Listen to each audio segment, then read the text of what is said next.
Hello, my dear students of class 10, welcome to your English class.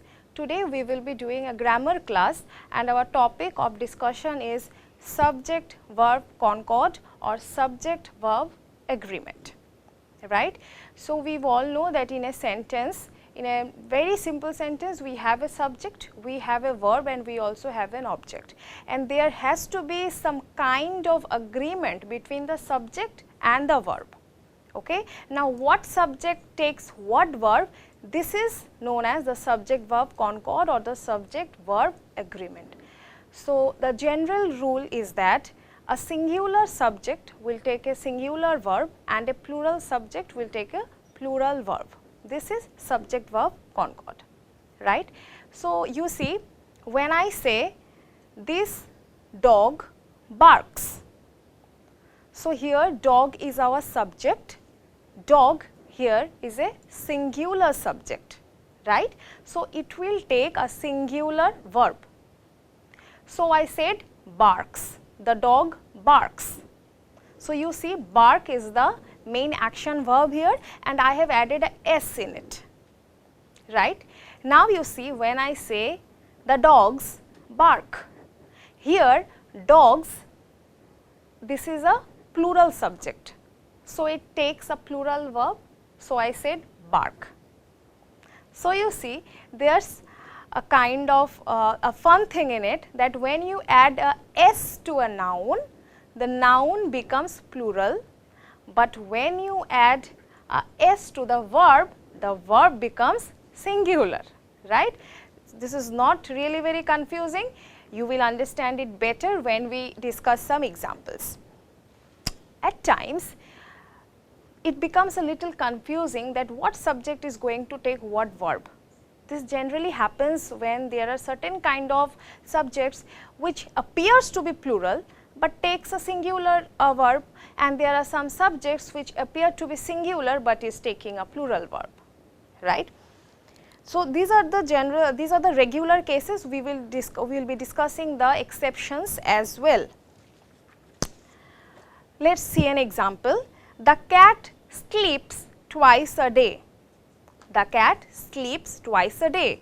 Here cat is a singular subject because there is only one cat, one definite cat is being referred to. And here we are using the verb sleeps. Sleep is the main verb here and we are adding a s to it. Why? Because our subject is singular and to make the verb singular we are adding a s to it, right. Now, if I say these cats sleep twice a day, these cats, so here our subject becomes plural and therefore, we have removed the s from the verb and we say sleep.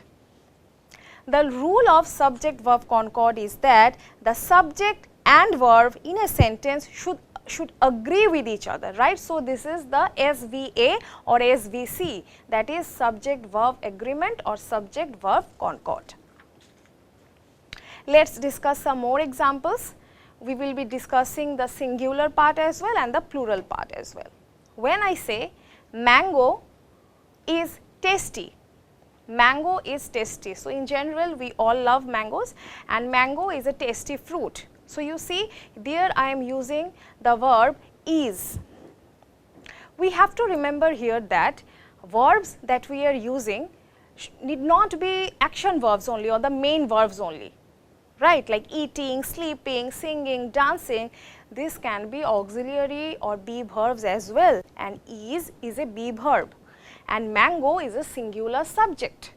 Therefore, our verb is also going to be singular and I say mango is tasty, right. Now, the plural part, mangoes are tasty. Mangoes, you see I have added es to mango because this is a plural subject and therefore, it will take a plural verb. So, the be verb is here turns into are. Clear? Okay. Verbs can be action verbs as well as helping verbs or auxiliary verbs. We will discuss more examples. Before that, we will also be discussing about noun phrases. Our subject need not be a single subject only, it can be a noun phrase also. Now, what is a noun phrase? Noun phrase is, that is some extra words are being added to the noun to describe the noun, right. For example, when I say my teacher's pen, my teacher's pen, here our main subject is the pen, but whose pen is that? This is my teacher's pen. So, here this is a noun phrase, my teacher's pen. So, what do we do in case of noun phrases? In that case, the main noun has to be taken. For example, when I say my teacher's pen, pen here is the main subject, and here I am talking about only one pen. So, my teacher's pen is very costly, right. So, singular subject and singular verb. When I say my teacher's pens are costly, so pens, you see, this becomes a plural subject. So, this is also taking a plural verb. So, is the singular auxiliary verb and are is the plural auxiliary verb. So, here I will be discussing more about the be verb or the auxiliary verb. The be verb in the present tense, we will be dividing the usage of the verb into three parts, that is the first person, the second person and the third person. First person is I, second person is you and third person is he, she or anyone else. So, in case of singular, in case of first person singular, we will be using the helping verb am. For the plural case, we will be using are. For the singular second person case, we will be using are, and plural also it remains are.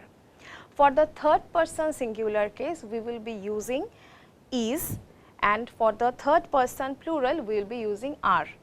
So, for the first person, am becomes are. For second person, are remains are in both singular and plural cases, and for third person, the singular verb is, and for plural it becomes are, right. We will see some examples. For example, I am a good girl, I am a good girl. So, for I am using the singular auxiliary verb am, but we are good girls. So, we is the first person plural subject. So, the verb automatically becomes plural. So, we will be using are, right. For the second person, you are a good boy. So, you here I am talking about only one boy. So, the singular verb is are, because in case of second person we always use are in both singular and plural cases. So, you are a good boy and you are good boys. In both cases are will be used. For the third person, I will say he is a good boy, right. So, he is a singular subject and is also the singular verb, and for the plural case we will say they are good boys. Clear? Okay. Now, here I would like to add one more thing, that when we talk about the verb be, that is the auxiliary verb, am, is, are, all these are in the present tense. What happens when you use the past tense? So, am, is becomes was and are becomes were, right. So, we will say that this is a beautiful place in the present tense, but in the past tense we will say this was a beautiful place. So, here only the tense is changing, but the subject verb agreement is same. In both cases, singular subject is taking a singular verb, right.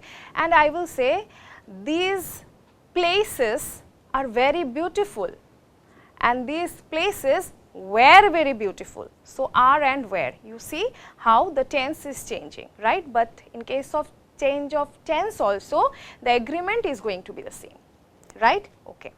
Now, we will be talking about the helping verb. Which is the helping verb? Has and have. In the present, we will be saying has and have, and in the past, we will be saying only one thing is there, that is had. Has will be used in case of singular cases and have will be used in case of plural cases. For example, these two girls have stayed there since 2005. So, you see these 2 girls. How many girls? 2 girls, that is plural subject. So, have is used. But I will say this girl has stayed there since 2008. So, this girl is only one girl.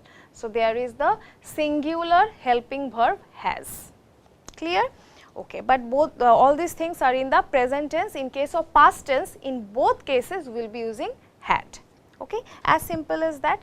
Now, if you see that there is a different case of noun. For example, when the subject is a noun phrase with 2 nouns that are joined by the preposition of, that is, this is a single noun, but there are 2 nouns that are joined by of, the verb agrees with the first noun in the subject. Let us see an example. The members of the jury sit together during the day.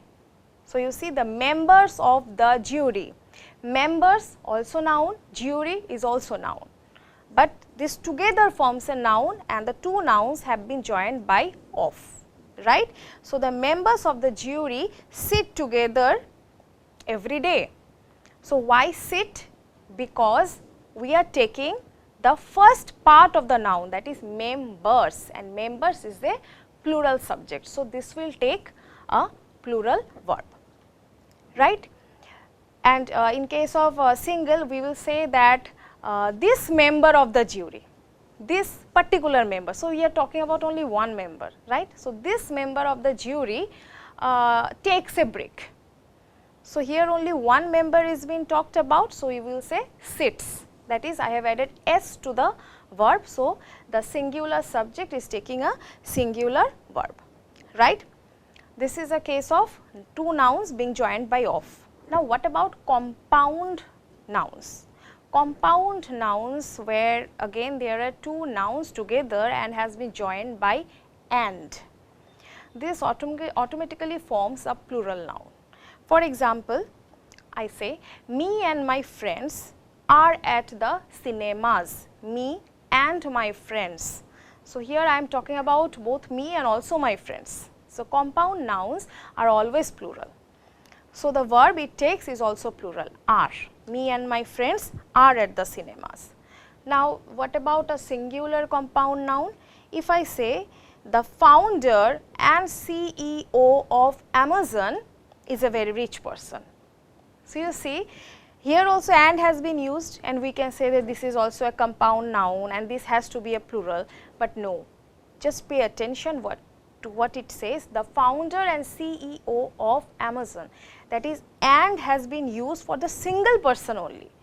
The person who is the founder of Amazon is also the CEO of Amazon. So, there we are talking about only one person. So, this becomes a singular compound noun. And the earlier example, me and my friends, I am talking about me also and my friends also. So, here different entities, right, taken together. So, this is a plural compound noun. So, when the compound noun is plural, it will take a plural plural verb, and when the compound noun is singular, it will take a singular verb. Some more examples. These are the cases where we see a little exceptions from the general cases. For example, when I say honesty is the best policy, honesty is a noun, but can we measure honesty? We cannot. So, this is an abstract noun. Okay. In case of abstract noun, in case of uncountable noun, we will always use singular verbs. So, honesty is the best policy, and like we can say milk is good for health, we cannot count milk. So, for abstract nouns and for uncountable nouns, we will be using singular verbs. Next, in case of a sum of money, distance or for a period of time, this is also considered a singular subject. For example, I will say 1000 rupees is quite a good sum of money, 1000 rupees. So, it seems like this is plural, but because this is a sum of money we are talking about, it takes a singular verb. Same is for distance, we can say 1000 kilometers is quite a good distance. and for a period of time we can say that for like 10 years is a long time, is a long period of time. Okay. So, you see in case of sum of money, distance, and for a period of time we are taking singular verbs. Collective nouns. For example, I will say my family has arrived. My family has arrived. So, my family can be 2 persons, 3 persons, 4 persons, right, but we take it as a collective noun. In case of collective noun also we will take singular verbs, right, unless the people involved in the collective noun are doing different things. So, when I say my family has arrived, they all are doing the same thing, that is they have arrived, right. But if I say that the couple are going to different places, the couple here is also a collective noun, but they are doing different thing, that is one is going to this place, another is going to that place, right. So, in this case the couple are going to different places. So, this becomes, this will take a plural noun. Okay. Now, when I say some, a lot, all, when these things are used with a noun, we will take or we will put attention to the noun that follows it. For example, we say some of the pencils are broken. So, what pencils? Pay attention to pencils. So, pencils, because it is a plural noun, it will take a plural subject. But when I say some of the paint is left, so paint is again an uncountable noun, so it takes a singular verb. And the last example of every and each, whenever every and each are there, it always follows a singular verb. For example, everyone is coming or each one of them is coming. In both the cases, we will take singular verbs. So, that is all for now. Thank you so much.